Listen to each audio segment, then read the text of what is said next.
Sums, arithmetic and geometric series and their sums. To find the sums of the first n terms of an arithmetic or geometric series.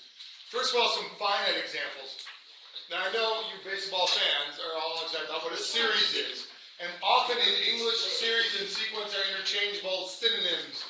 Not in this class. No. What is the key difference? One of them is addition. Addition. You add up the terms of a sequence to form a series. Okay? That's the big difference. Okay?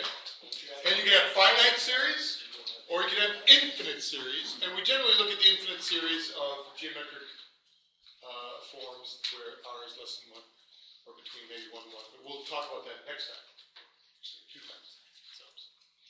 Okay, so that's just some of the terminology for right now. Right? Okay. Now, I did pass out this sheet. Let's make sure Meredith gets one of these too. Did everybody get one of these? Oh no, you only pass out to your own group. Oh, jingoist. Yeah, sure. Did you two get some? Yeah. Okay, and Michael? Let's go to Meredith. Now, I'm giving it to you now because over spring break, you can start getting a little ahead. Because we pretty much finished this chapter 13. We don't do 14, we don't have time. 15 and 16 is kind of like a combined chapter on counting and probability to prepare you for AP Stats. Who's taking AP Stats? AP Stats? Potentially. We got 2 or 3 in this class. Okay. I got chapter 15 and 16. No, there's a test on chapter 15 and 16 listed on that purple sheet. Which one's the group one? That one. Okay. Yes. If you behave. If you keep talking while I'm trying to give a lesson, then I'll just have that group take it individually. Right. Okay.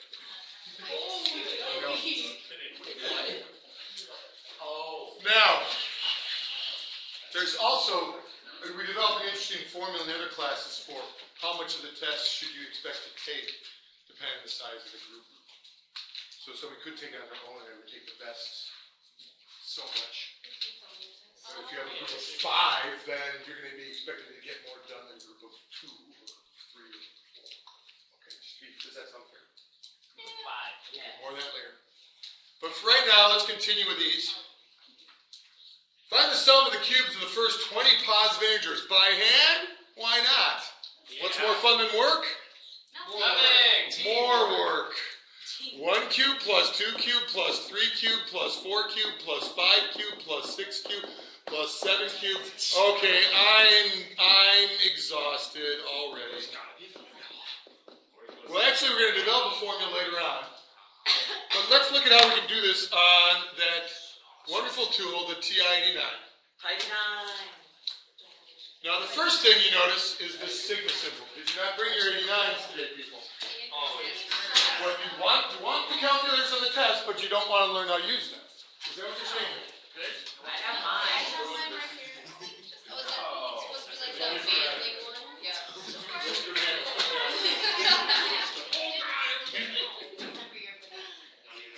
Oh, Sigma, you go to algebra. Probably go to catalog. No, it's shorter if you go to F3 Calc because this is pre-calc. H. Okay? So certainly we should start getting used to some of the calculus options on the calculator. Yay. Calc on the calculator. Right. Yes. So F3 Calc on the home screen is probably the easiest way to get there, and then you see a whole menu of good stuff on there. Sorry. Yeah. One of the main things being that sigma. Limits and We'll talk more about this notation later, but for right now, just know that that's a Greek letter, sigma. should we use an X It's for the S sound. You can do that interchangeably. If you find it easier to use extra, that's fine, just as long as you're consistent and say that variable is X here. So, you've got to put in a formula for the nth term. You have to identify what your variable is, and then give both the index for the first term and the last term.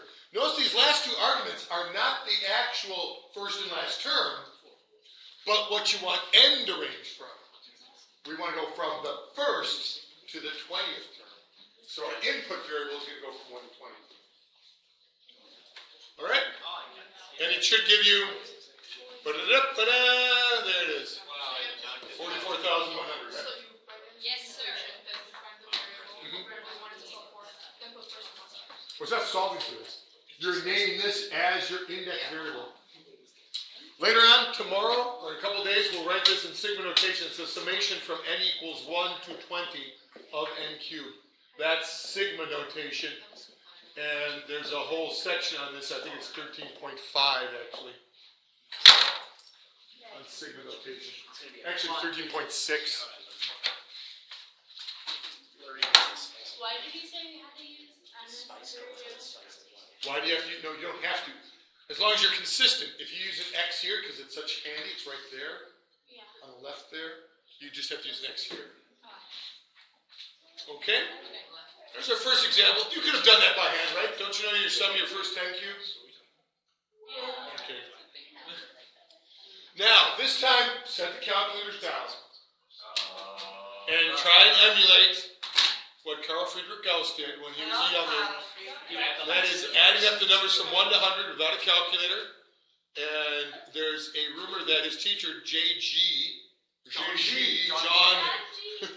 Butner, gave him a task. Thinking that it would take these little kids the whole period to get it done. And apparently it's because Gauss was misbehaving too. So he proved the correct answer within seconds to the astonishment of his teacher and his assistant, ancestor of one Dr. Bartle, Martin Bartel. That's not spelled. But well, no, that, when they immigrate, sometimes they change the spelling. Yeah, that's mine. So, go for it. Go. Not without the calculator. Is it? Emma, come on. You have seconds. What What is it? Just because it's a subtree? Yeah, that's 50. is that? It's so Well, good. if you do 1 plus 9, And let's go around. Jack and I just have it so much. you just do. You're right. One time 98, So if you ever. 99, 100. There you go. So you're gonna have 40. You're going to get 101 how many times? If you do 1 plus 9 times. 1 plus 99. Or you want to do 1 plus 99, 2 plus 98. So that way you get 49 times. Right, then you'll get 49 and 50. Wait. Right, 49 and 50. So you get 100 49 times. It's just a messy skill. And then you have this extra 100 here. Is that what you're saying? Yeah, plus 50. Do you get 50 50? Plus 50. Yeah. Oh, plus the 50, you didn't use this either. That's right. Gotcha. Gotcha. Okay. That works too. 50-50. Now, did you get an answer akin to a popular soft drink? Yes, you did. Yes, 50-50. This is the formula we use from now on, though, because it's not always going to be this easy identity sequence. And this one often leads to some confusion with students because they see this formula and they often interchange n and t sub n. They're not the same thing. In this sequence, they were, though, because in the sequence 1 plus 2 plus 3 plus ... up to 100, t sub n equals n. It is the identity sequence. Identity.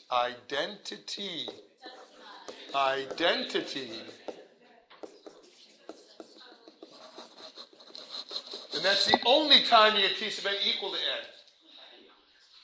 So when you plug in that formula, the sum of the first n terms is going to be n times t sub 1, which is 1, times t sub n, which is n all over 2. N times n plus 1 over 2. Also known as a triangular number. And you get the sum of the first 100 then is 100 times 100 plus 1 all over 2. And sure enough, there's 50-50. That's using the formula. We're going to prove this formula now so you can use this for all time. The trick is to write the series twice, the second time in reverse order. So notice I've got t sub 1 plus t sub 2. T sub 2 can be rewritten as t1 plus d. These are all ones on here, subscripts of 1. T sub 3 is t sub 1 plus 2d, and so forth. And finally get up to t sub n minus d, and then finally t sub n. I'm starting to work the d's backwards from the last term. Then I write the terms in reverse order, starting with t sub n, and then t sub n minus d, and then t sub n minus 2d, and finally t sub 1 plus d at the end there, and t sub 1. So then when you add these up, you'll get 2 of the sums. S sub n plus S sub n is twice S sub n. And you get T sub 1 plus T sub n. That's this first sum. What's this sum? T sub 1 plus D plus T sub n minus D. T sub 1 plus T sub n. The D and negative D cancel out. And it's like what we did with Gauss's problem there. And all of them add up to T sub n plus T sub 1 or T sub n plus T sub 1. Or T sub 1 plus T sub n. So you have n of those because we went from all the terms from T sub 1 up to T sub n. So it's n times T sub 1 plus T sub n is equal to twice S sub n. So there's your sum of the first n terms. This is just for an arithmetic now. Okay? For an arithmetic sequence. Sometimes, as I recall, the book uses T in all its sequence formulas. Sometimes I would use A1 and AN so they remember it's arithmetic. And then G1 and GN to remember it's geometric. But you really have to know which kind of sequence you're looking at.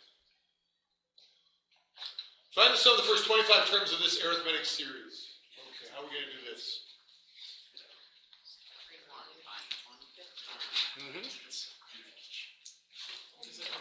The formula we just proved, we need to know the number of terms. We've got that, 25. We need to know the first term. We've got that, that's 11. But we don't have the last term, the nth term. So we're going to use a separate step to get that. So first you have to go back a section. Remember, how do you get the nth term of an arithmetic? Now, do you want the recursive formula or the explicit?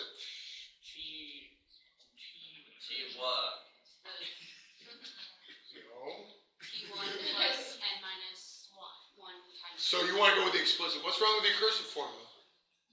Yeah, it's harder. What's wrong with going 23, 26, 29? That could take a while, right? And you might have skipped one or made one little arithmetic mistake and now it's wrong. Yeah, let's go with T sub 1 plus n minus 1 times D. So T sub 25 is the first term, 11, plus n, which is 25 minus 1 times the common difference. Class? 3. Class? 3. Class? 3. Okay, there. We're all here now. 11 plus 24 times 3, 72, 83. It's not the answer, that's just a step in getting to the answer. And then you gotta plug that in. Now you can plug into the formula. Does anybody have it memorized yet? N times T1. You haven't been memorized. Over 2. Good. 175. Emma, when is a good time to get this memorized? Right now. That's right. No better time than the present. Okay? Do. Don't wait. Do now. So the sum of the first 25 terms is 25. You put in for n. The first term was 11. The nth term is 83. We just figured that out. Over 2. So 25 and 94 over 2. 25 times 47, which is 11. 75. 75. Now, how can we check this with our TI 89? You could do with the, You can do the sigma notation. yeah. Okay, but sigma notation, But that's, careful. Can you set it equal to the sum of all the terms and then put in another variable as y for the last term? Actually, you can mess around with what the step of the increment is, but only if you use sequence. If you use the sigma notation assumes you're going to increase the index variable by 1 each time. But if you go back to some sequence, the sequence command actually lets you set up any interval you want. And so there are some tricks you can do with that. But for now, we're just going to go ahead and come up with a formula for the nth term.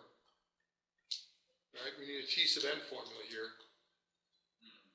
It was arithmetic. It started with 11 plus n minus 1 times 3, comma, we're using n for our variable, and we're having n change from what to what? No, n is the index. 1 to 25. 1 to 25, right? Okay. And you get 1175. And you get 1175. Oh, that's intense. Now, there is an alternate to this formula. By plugging in, notice how in this problem we had to do it in 2 steps because we didn't know the nth term. It didn't give us the last term. But if we take this whole expression and put it in for t sub n, now you've got s of n is n times t sub 1 plus t sub 1 plus n minus 1 times d all over 2. So here's your alternative formula. Not presented in the book, but I present it to you because sometimes kids like to memorize lots of formulas. And also because sometimes you run into a problem where you're working backwards from the sum and you want to find out some things about the sequence. And you might find this handy. What are the advantages of this second format here? You don't need the nth term. So it's ideal for the one we just did because we can just say, hello, oh, I got to put this down, sorry. Okay. We can say S sub 25 then is 25 times twice t sub 1, which was 11, plus 25 minus 1 times d, which is 3, all over 2. And check that, that should also be R. It should work out the same, right? So I'm sure you had this debate in QCP on should you memorize more formulas or constantly generate the formulas? Memorizing QC. Well, you get to a point with memorizing where, like, to memorize more becomes inconvenient, and then you find it. There you go. Okay. Now, shifting gears, we also have geometric series. And this formula is a little more complicated. There's a nice proof in the book. We don't have time today to go over it, but it's a similar approach. Instead of adding up the series backwards, you take the series and multiply through by r and then subtract. So that a lot of the terms cancel out, and you end up with these things at the end. So now, I give you a couple of variations on this. T sub 1 times 1 minus r to the n over 1 minus r. Or, if you distribute the t sub 1, you'll get t sub 1 minus t sub 1 times r to the n. That's not quite the t sub n formula, right? It's t sub 1 times r to the n minus 1. So if I were to multiply that by r, then it would be r times t to the n. Okay? You seem to be in question about this. T sub 1 times r to the n equals t sub 1 times r to the n minus 1. So that's r times t sub 1 times r to the n minus 1. So it's r times t sub n. Just a little mini proof there of how those are equivalent. The advantage of the second formula now? You don't need n. You don't need to know the number of terms. Okay? So that's handy sometimes when you're given the last term of their geometric series and it saves the step of finding out how many terms there are. What's the advantage of this then? You know the number of terms, you don't need to know the last one. Right, you have to find out the last one. In either case, it gets to be kind of an arithmetic challenge, so I'm going to let you, once you set it up, do it on your calculator. Now, this should be common ratio. Ratio.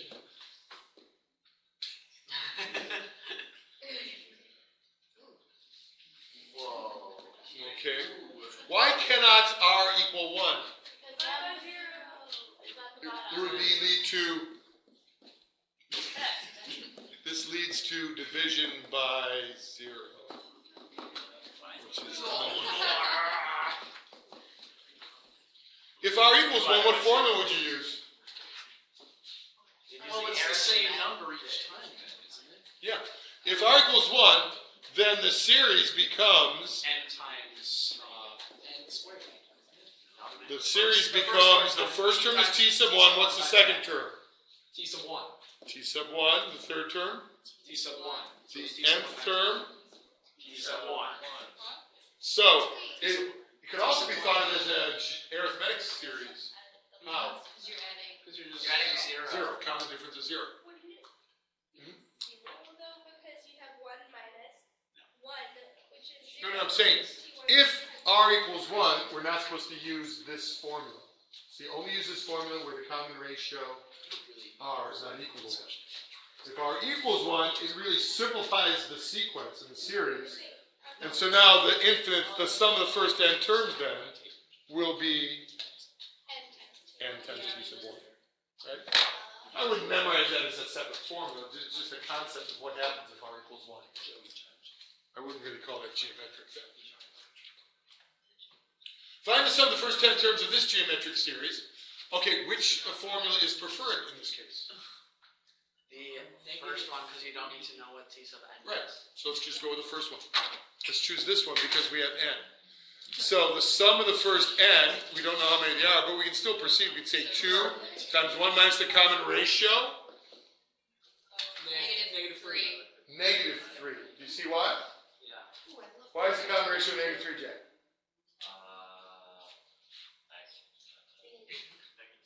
Look at the series. How do we get the common ratio of the series?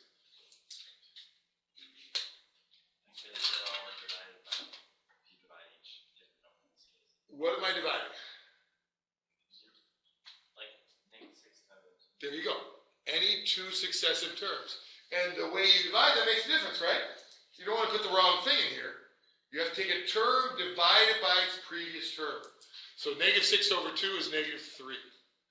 So it's 1 minus negative 3. Make sure you get that in parentheses. 10. Raised to the 10. n. So actually we did know n here. Let's go back and say s sub 10, right? All over 1 minus a minus 3. Now at this point, I'm fine with you just plugging that into your calculator. You don't have to start doing arithmetic by hand, that's fine. But show me the substitutions into the appropriate formula. Okay? And what comes of that then? Yeah, negative 29524. What'd you get? Negative 29524. Wow. Negative, yeah. Because Because it alternates between positive and negative terms. Yeah. And if you look at the pairs, each pair ends up being negative, right? Oh, yeah. So that's why it all ends up being negative, because we had it. Now, if you had stopped at 9, it would have been positive. probably yeah. Okay. Now let's check this with, what your favorite tool is. GeoGebra. Sigma. Let's try Sigma on the calculator because I want to do an extra step on this to lead you into some discussions what we're going to do in a couple days. So, Sigma notation. What do we put in for the first argument now? Well, it's not an arithmetic one. It's 2 minus 3 to the x. 2 minus. Or Whoa, 2 whoa, minus whoa. Geometric sequence. Oh. The nth term. times negative 3. First term times Sorry, that's not bad. 2 times the negative common ratio, negative 3, raised to parentheses x minus 1. Oh, Using yeah. x now because all you're so happy with x. Yeah, because x is As long as you put an x here, going from no 1 to 10. 1 to 10. Remember, this is saying what x is going from. Not what the terms are going from, what the indices are going You from. get the same answer. Great, you get this? So it's 2 times. 2, that's a times, yeah. I like using the times emphatically because sometimes if you don't, like if you go x parentheses, it thinks it's functional notation. All right, let's just check if you went up to 9. Make sure it's positive, right? Is it going to be positive if you put in 9? Yeah, it would be 9. Yeah. Just change the 10 to a 9? Yeah. 9842 then. Okay, 942. Okay. That's it for today. Some of you had some errands to run. Still looking for that. I'll pull up the board again. You can sign up for more problems. Especially if you didn't get one yesterday. And I must take attendance too. I'm going to sign off as J.G. Butner. Yeah, we're trying to. See what? No. You are. It's like, make a note of my problems. Yes. If you, can you send me a form to photo of mine? I think Michael has the one below yours, but I'll look in the same section. Was I going to say J.G. Butner? Oh, I forgot to do this. Stop. Yeah.